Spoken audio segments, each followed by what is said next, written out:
Imagine living in an American city where the police drop a bomb on your home.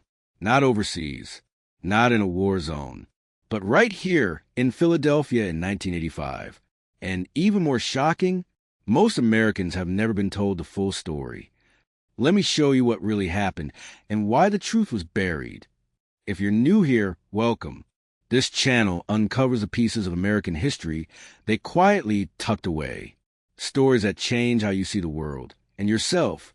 So if you care about truth, subscribe now. Now let's go deeper. Philadelphia, 1985. A city caught between industrial decline, racial tension, and political pressure. But beneath the surface, something more complex was happening. Something few journalists, historians, or even residents understood. MOVE wasn't just a group like the headlines claimed. They were a collective of Black environmentalists, activists, and self-sufficiency advocates. People who rejected materialism and believed the city had failed its own citizens. But here's the part history books skip.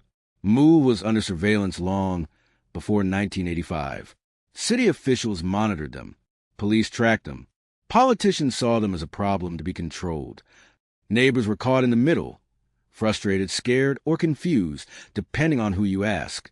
The stage wasn't set overnight. It was being built years before the explosion.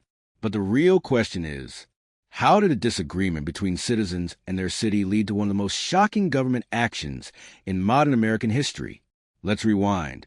The part almost no one talks about. To understand the bombing, you must understand the tension. MOVE members lived communally, preached loudly over speakers, rejected city regulations, and openly challenged police authority. But here's the lesser-known detail. Their beliefs weren't the city's main issue. Their defiance was. MOVE members began filing complaints about police harassment. Police filed complaints about MOVE's resistance. Neighbors filed complaints about the noise and the lifestyle differences.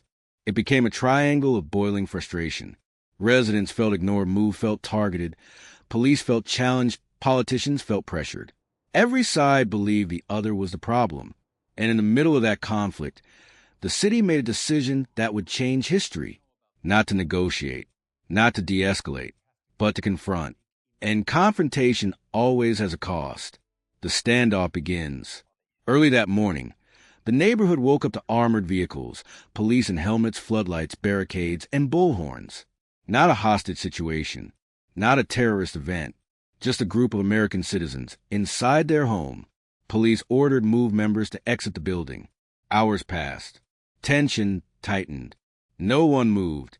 Here's a detail rarely discussed. For many officers on the ground, this was not what they signed up for. Some felt the city was escalating too fast. Others felt pressure to resolve the situation before the mayor arrived. But the top commanders wanted show of force.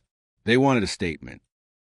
What happened next is often reduced to one sentence. Police dropped a bomb. But that phrase doesn't capture the context, the confusion, or the decision-making failure behind it. Here's an angle almost never discussed. No one expected the fire to grow. But once it did, the city made a choice that shocked even its own firefighters. Because the firefighters were present, hoses were ready, but the command was given, let the fire burn. That's the part many documentaries gloss over. Why? Some believed it would drive MOVE members out. Others believed it would destroy the bunker-like structures on the roof. No one seemed to consider, or care, what would happen to the surrounding homes. And that silence, that decision, is what changed everything. What began as a small rooftop fire grew into a wall of flames. Wind pushed heat down the streets. Residents screamed and ran. Families rushed to evacuate. And here is the haunting truth. 61 homes burned down. An entire neighborhood disappeared. Lives shattered in minutes. Most of these families had nothing to do with MOVE. They were regular people, living regular lives, suddenly homeless. That part rarely gets told, because it shows the scale of the impact. This wasn't a targeted operation. It became a citywide disaster. The next morning, Philadelphia looked like a war zone, blocks reduced to ash. Families sitting in the street, holding the few belongings they managed to grab. Children crying from smoke, irritation, and confusion. And above it all, a political storm the city wasn't ready for. Here's the part many reporters ignored. City officials began shifting blame within hours. Police blamed Move blamed police, the mayor blamed the police commissioner.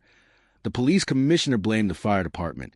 The fire department blamed orders to stand down. And while politicians argued, dozens of families had nowhere to sleep. The city promised to rebuild the houses. A promise broken, repeatedly, and messy reconstruction efforts would drag on for years. Some houses built so poorly, they became unlivable. But here's the quiet truth. Most Americans never heard any of this. Why? Because something else was happening. You rarely hear this part.